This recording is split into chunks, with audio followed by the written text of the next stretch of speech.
आज की क्लास में रोमन साम्राज्य इतिहास चैप्टर 3 का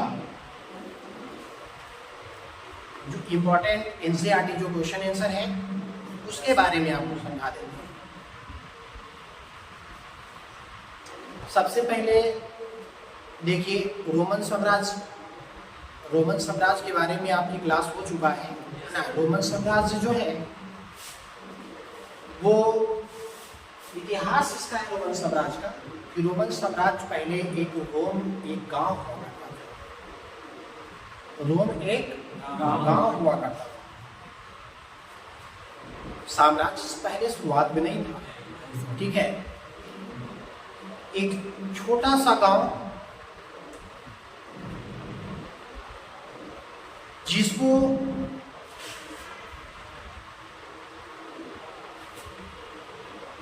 नगरीकरण किया गया। नगरीकरण एक गांव जो है, एक गांव का स्वरूप जब बदल करके धीरे धीरे उसमें समय के अनुसार परिवर्तन होकर एक गांव का स्वरूप जो है परिवर्तन होकर के समय के अनुसार और शहर के रूप में जब तब्दील हो जाए, एक शहर जिस तरह से पूरी तरह से सुनियोजित होता है ना, एक शहर जैसे शहरों में, गांव में बिजली पानी हर जगह नहीं मौजूद होता, शहरों में होती है। गांव में पक्की सड़क नहीं होगा, अभी भी नहीं होगा, वर्तमान समय आपकी कहीं होगा कहीं नहीं भी होगा, लेकिन शहरों में होता है ना, ठीक है। गांव में अभी भी देखने को आपको मिलेगी झोपड़ियां मिलेगा, छोटा छोटा खपड़ा वाला मकान मिलेगा, शहर में नहीं मिलेगा। तो ये रोम जो हुआ करता था एक गांव, और वो गांव तब्दील होता गया शहर के रूप में, ठीक है। तो पहले शहरीकरण नहीं, पहले गांव का स्वरूप जब बदलता है और एक शहर का रूप जब धारण करता है, नगरीकरण कहते हैं, ठीक है, नगरीकरण कहते हैं। और जब नगर का स्वरूप किसके तरह होता है, शहरों की तरह हो गया, ठीक है। और वो शहर फिर राज्य में बदल गया, राज्य में तब्दील हो गया, फिर देश में, और एक बहुत बड़ा साम्राज्य बन गया। तो आप जान रहे हैं कि रोमन साम्राज्य जो है, रोमन साम्राज्य इतना विस्तार था, विस्तृत साम्राज्य था जो 3 महाद्वीप में फैला था। रोमन साम्राज्य 3 महाद्वीप में फैला हुआ था। कौन कौन? एक एशिया, ठीक है, यूरोप और अफ्रीका। ये पूरी तरह से विस्तृत साम्राज्य था। इतिहास में ये रोमन साम्राज्य जो है सबसे संपूर्ण विकसित साम्राज्य था, जो सिर्फ एक महाद्वीप नहीं 3 महाद्वीप के सीमाओं में फैला हुआ था, ठीक है। और इसी कारण से 3 महाद्वीप, एशिया, यूरोप और अफ्रीका, ये तीनों महाद्वीप में फैले हुए के कारण इसको नाम दिया जाता है 3 महाद्वीपों में फैला हुआ साम्राज्य। इसीलिए इसका नाम दिया जाता है 3 महाद्वीपों में फैला हुआ साम्राज्य, ठीक है। तो आपको असेंबलिंग क्वेश्चन क्रिएट हो सकता है कि 3 महाद्वीपों में फैला हुआ साम्राज्य कौन सा है ना, क्या है? तो आंसर क्या होगा? रोमन साम्राज्य, है ना, रोमन साम्राज्य होगा। तो ये रोमन साम्राज्य की उत्पत्ति कैसे हुआ है? रोमन साम्राज्य में राजनीतिक संरचना कैसा था, सामाजिक संरचना कैसा था, ये सारी चीज के बारे में हम आपको पिछले क्लास में बता चुके हैं, है ना। रोमन साम्राज्य में राजनीतिक, सामाजिक, कौन से शासक थे, ये सब के बारे में पिछले क्लास में हुआ है। आज हम लोग इस रोमन साम्राज्य चैप्टर 3 से जुड़ा हुआ जो इंपॉर्टेंट क्वेश्चन है उसको देखते हैं, ठीक है। तो जैसे पहला नंबर क्वेश्चन आपका है कि तीसरी शताब्दी में रोमन साम्राज्य को बहुत अधिक तनाव का सामना करना पड़ा, उदाहरण देकर के स्पष्ट करें। किस शताब्दी की बात है? तीसरी शताब्दी, है ना। तो तीसरी शताब्दी में रोम साम्राज्य को बहुत अधिक तनाव, यानी कहने का मतलब ये हो गया कि तीसरी शताब्दी में रोम साम्राज्य तनावपूर्ण रहा, हमेशा तनावपूर्ण रहा। इसका कारण क्या था, उदाहरण देकर बतलाना है, ठीक है। तो तनावपूर्ण रहने का कारण था कि जैसे 225 ईस्वी में 225 ईस्वी में एक वंश था, ठीक है। उस वंश का नाम है सासानी वंश, ठीक है। एक वंश का नाम है सासानी वंश के सापूर प्रथम ने, कौन? सापूर प्रथम, सासानी वंश के सापूर प्रथम ने सेना को सफाया कर दिया, ठीक है। तो देखिए कितने सेना उसमें भी है, कितना सेना? 60,000 सेना को सफाया कर दिया। तो क्या होगा, साम्राज्य तनावपूर्ण रहने का स्थिति बनेगा ना। सवाल है 60,000 सेनाओं को सफाया कर देना, है ना। तो ये एक कारण था रोमन साम्राज्य को तनाव उत्पन्न होने का, है ना। दूसरी जो कारण था कि रोम की पूर्वी राजधानी एंटियोक पर अधिकार जर्मन मूल के कई जनजातियों ने डैन्यूब नदी की सीमाओं पर आक्रमण, डैन्यूब नदी के सीमाओं पर आक्रमण, ठीक है। सवाल है यहां पर आक्रमण, देखिए आक्रमण शब्द क्या होता है? आक्रमण एक ऐसा शब्द है जो हमेशा तनाव उत्पन्न करेगा, है ना। आज कोई आतंकवादी अगर कहीं आक्रमण कर दे तो क्या करेगा? वो शांति उत्पन्न करेगा, तनाव उत्पन्न करेगा ना। आपके घर पर कोई हमला कर दे तो क्या करेगा? आपको सुख शांति देकर के जाएगा, तनाव देकर के जाएगा ना। तो यही था रोमन साम्राज्य। देखिए दो कारण तो साफ दिखा आपको। एक तो देखिए आप कि सासानी वंश की जो सापूर प्रथम थे उसने 60,000 सेनाओं को, 60,000 सेनाओं को, है ना, 6 नहीं 60,000 सेनाओं को सफाया कर दिया।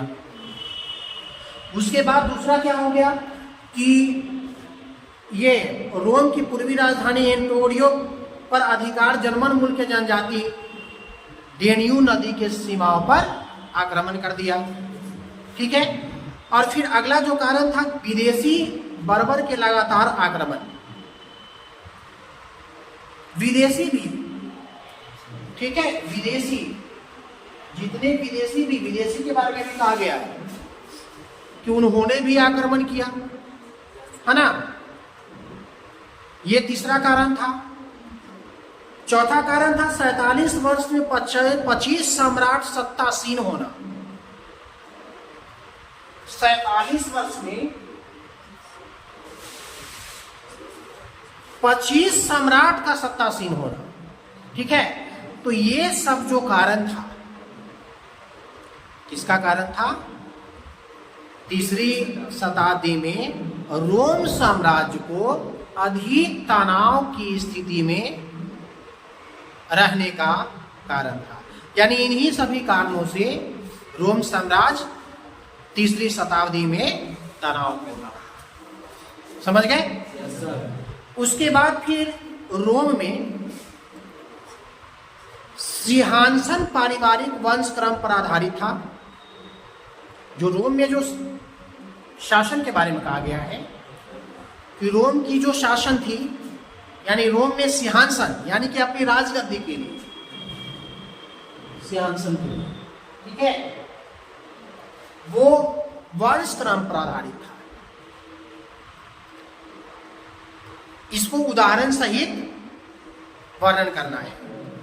तो होता क्या है, इसमें हुआ क्या कि जैसे ये आप देख रहे हैं सिंहासन के लिए क्या है, वंशानुगत शासन चल रहा है। वंशानुगत शासन चल रहा है।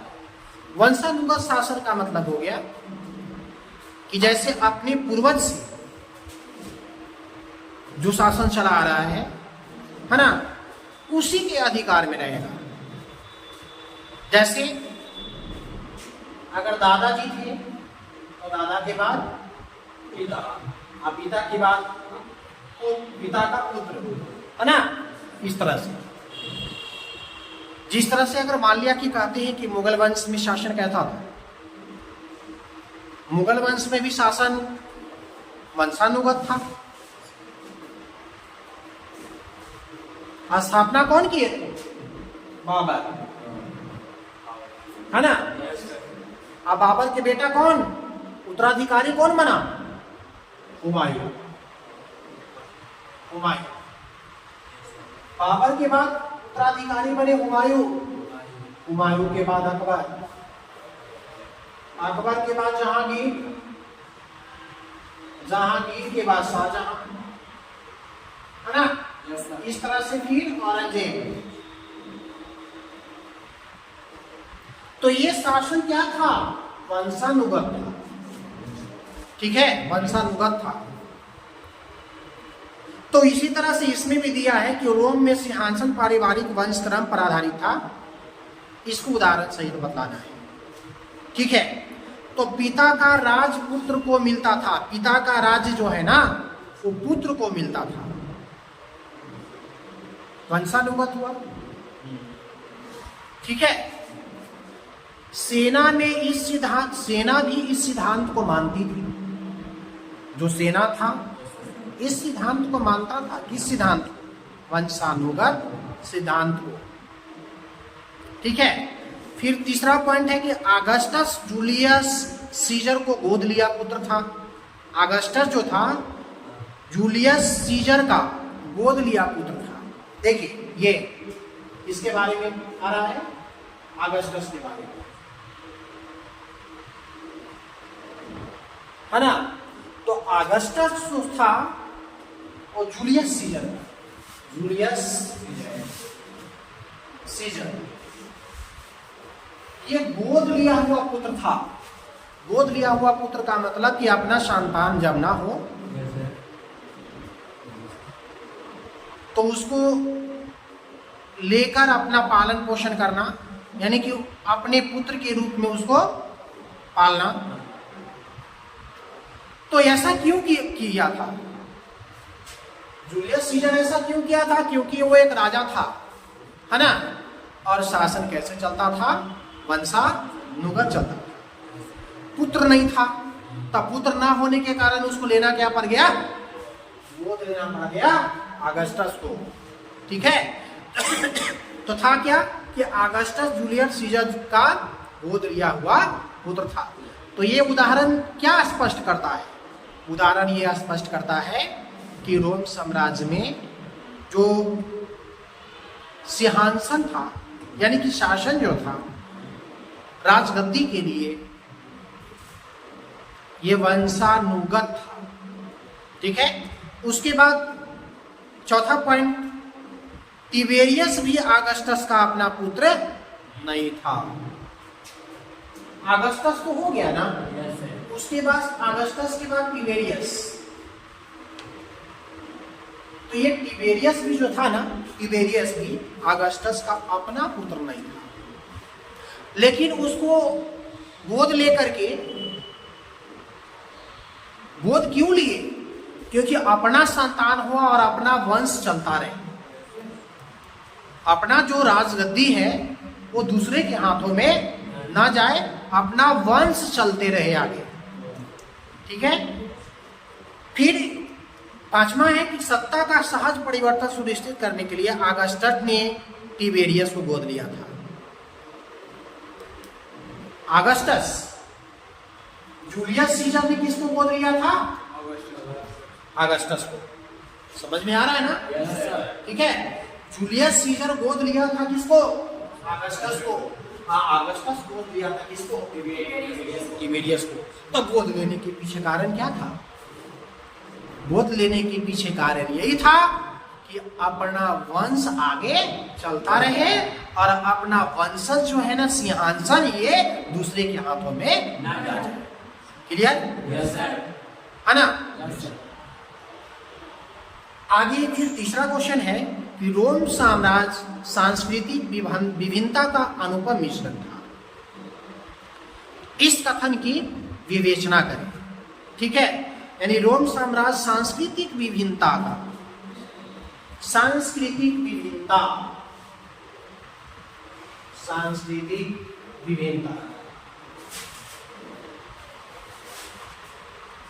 सांस्कृतिक विभिन्नता का मतलब होता है, आप समझ रहे हैं ना, है ना?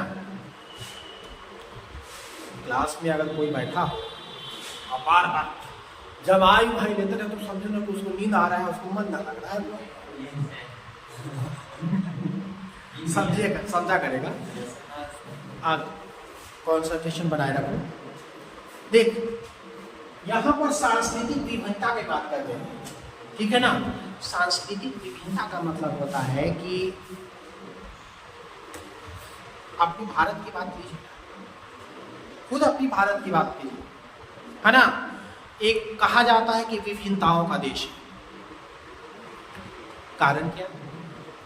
कारण ये कि यहाँ सभी धर्म के लोग निवास करते हैं और सभी धर्मों के लोग अपना अपना धर्म का पालन करते हैं और सभी धर्म का तौर तरीका, संस्कृति अलग अलग है ना? अब हम लोग होली मनाते हैं तो देखिए रंगों का त्योहार है। दीपावली मनाते हैं, देखिए कि दीप जलाने का त्योहार है ना? तो सांस्कृतिक विभिन्नता, हर पर्व त्योहार जो उस तरह का है जो पूरी तरह से सांस्कृतिक में भरा पड़ा है। ठीक है? सांस्कृतिक विभिन्नता है। तो इसमें क्वेश्चन यही है कि रोम साम्राज्य सांस्कृतिक विभिन्नता का अनुपम मिश्रण है, यानी कि अनुपम बहुत प्रकार से मिला हुआ है ना? अब इसके बारे में कैसे भाई? तो जैसे पहला नंबर में धार्मिक संप्रदाय और स्थानीय देवी देवता भरपूर विविधता है। यानी कहने का मतलब कि जो स्थानीय देवी है,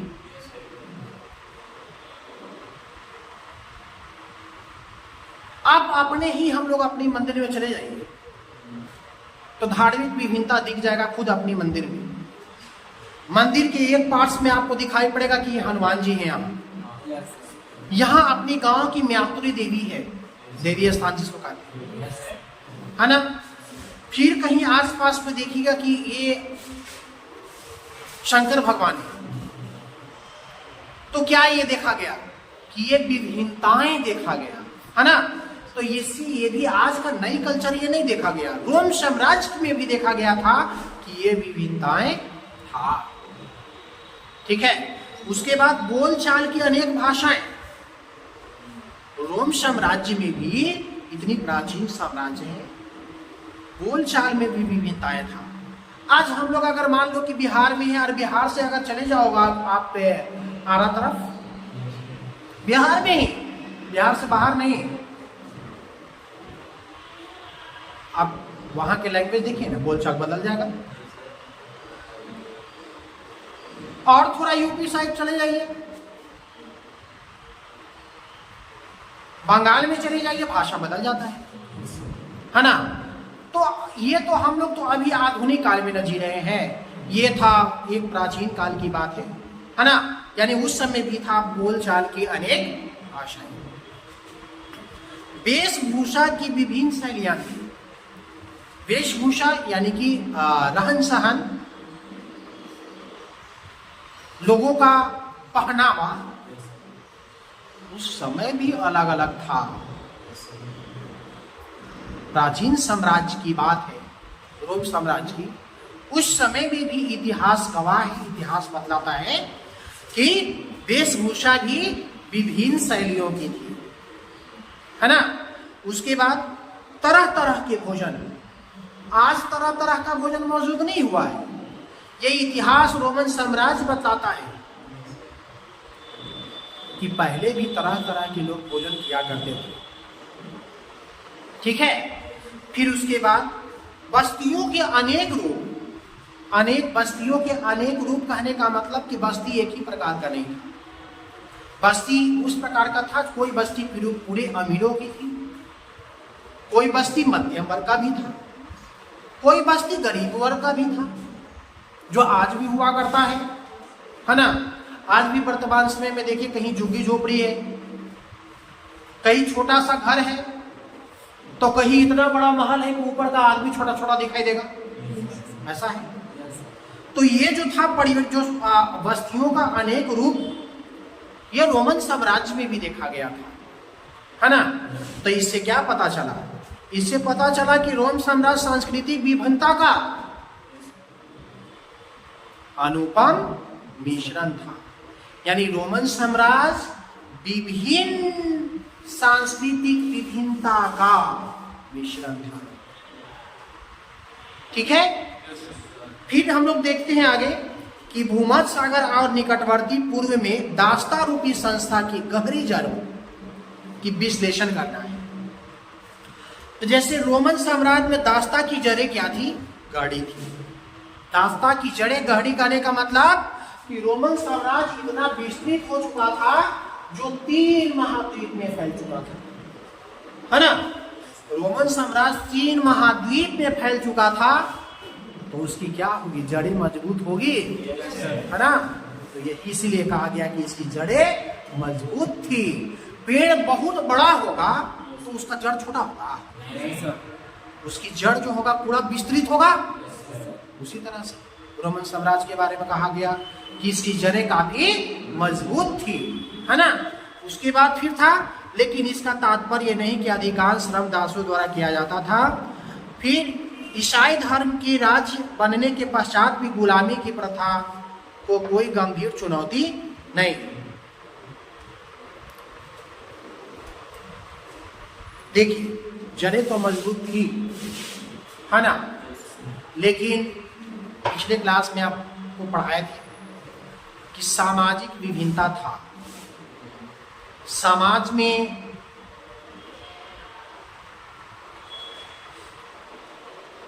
चार वर्ग थे। एक वर्ग ऐसा भी था जो गुलाम था, पढ़े थे ना। एक वर्ष गुलाम भी था, और वही गुलाम जो था, दास व्यापार जब होता था तो उन लोगों को क्या किया जाता था? बेच दिया जाता था। दास दासियों का व्यापार हुआ करता था। लोग अपनी क्षमता अनुसार, जितनी क्षमता है, आपको मान लिया जाए कि 1 ग्राम सोना खरीदने की क्षमता है, तो 1 किलो कहां से खरीदिएगा? लेकिन क्षमता है कि 1 ग्राम खरीद सकते हो, है ना, खरीद लिए। तो उसी तरह से दास प्रथा में अपनी क्षमता अनुसार, जितनी क्षमता है, लोग क्या करते थे कि अपनी आर्थिक स्थिति के अनुसार 2-4 दास दासियां खरीद लेते थे, ठीक है। आगे फिर रोम साम्राज्य की पतन के कारण, रोम साम्राज्य, देखिए रोम साम्राज्य इतना विस्तृत हो चुका था कि एशिया, यूरोप, अफ्रीका, ये 3 महाद्वीप में फैला हुआ साम्राज्य कहा जाता था। लेकिन एक स्थिति, एक समय आया कि रोम साम्राज्य भी पतन हो गया। पतन कहने का मतलब कि जैसे मान लिया जाए कि कोई इतना अमीर था कि उसके पास सारी सुख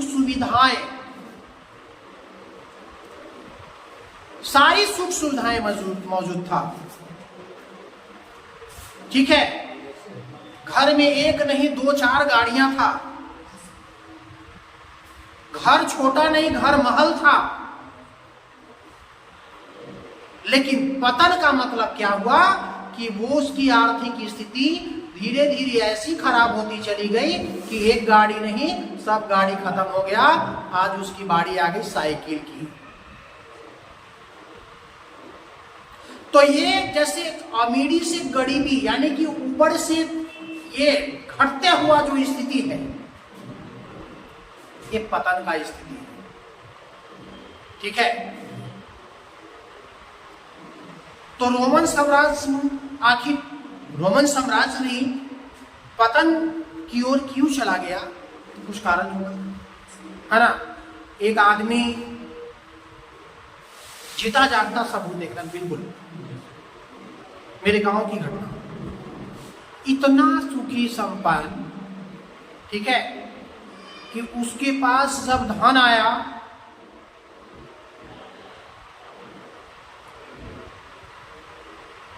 तो पहले साइकिल भी घर में नहीं था, एक रेडियो भी घर में नहीं था। जब धन आया तो उसके पास में साइकिल क्या, मोटरसाइकिल की कमी नहीं रहा। सच्चाई है, सच्ची घटना है। रेडियो क्या, अब उसके पास टेलीविजन वैसा कि गांव में किसी के पास नहीं।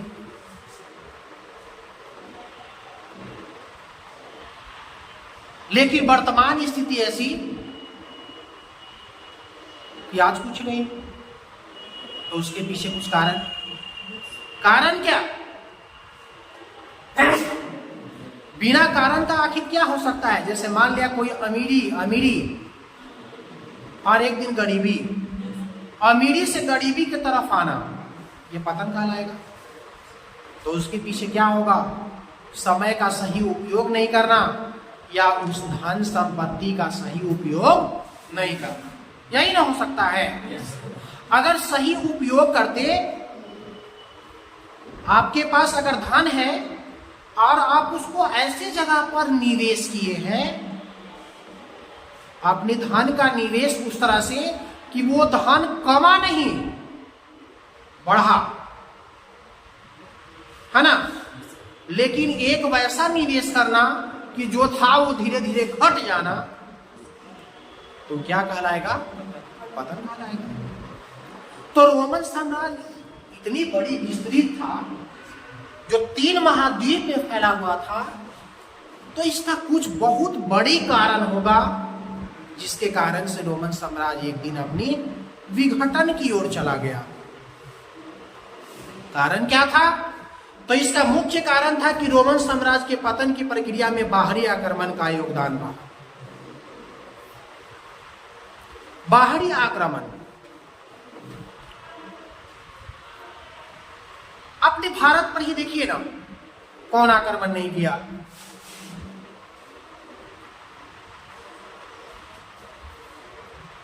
प्राचीन इतिहास बतलाता है कि भारत पर भी आक्रमण करने वाले कई शासक हैं।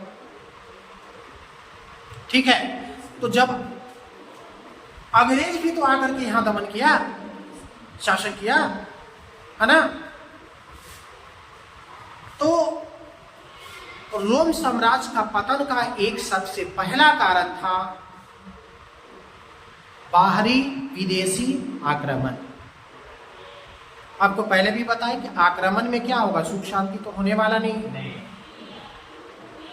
है ना। आज कोई देश किसी देश पर आक्रमण कर दे तो क्या वो फले फूलेगा? उसका विघटन नाश हो जाएगा, खराब हो जाएगा, बेकार हो जाएगा, नष्ट हो जाएगा, है ना। तो सबसे पहला कारण था रोमन साम्राज्य का पतन होने का विदेशी आक्रमण। बात समझ में आ रही है ना ठीक से? दूसरी जो कारण था, उत्तर में जर्मन मूल के समूहों द्वारा आक्रमण। लीजिए, दूसरी तरफ से उत्तर में जर्मन मूल के समूह द्वारा भी आक्रमण, जर्मनी के द्वारा। फिर उसके बाद में सभी बड़े प्रांतों पर अधिकार, और राज स्थापित स्पेन में विसिगोथ, गौल में फ्रेंक तथा इटली में लोबांडो का राज। यानी जितने भी बड़े बड़े प्रांत था, जितना बड़ा प्रांत था उस पर विदेशियों ने, जर्मन आक्रमणकारियों ने क्या करने लगा, अधिकार स्थापित करने लगा। ठीक है। फिर उसके बाद अगला कारण है कि ईरान के ससानी वंश के शासक द्वारा पूर्वी प्रांत पर आक्रमण। यह ससानी वंश देखे थे ना, ससानी वंश नहीं बताए थे आपको? अच्छा हाँ, ससानी वंश, ठीक है। ये भी वंश आक्रमण किया, यानी चारों तरफ से आक्रमण ही हो रहा है। आक्रमण करके क्या हो रहा है, जो ये रोम साम्राज्य था उस पर अधिकार कर रहा है। ठीक है। भीषण युद्ध के पश्चात पूर्वी रोम अरबों के अधिकार में हो गया।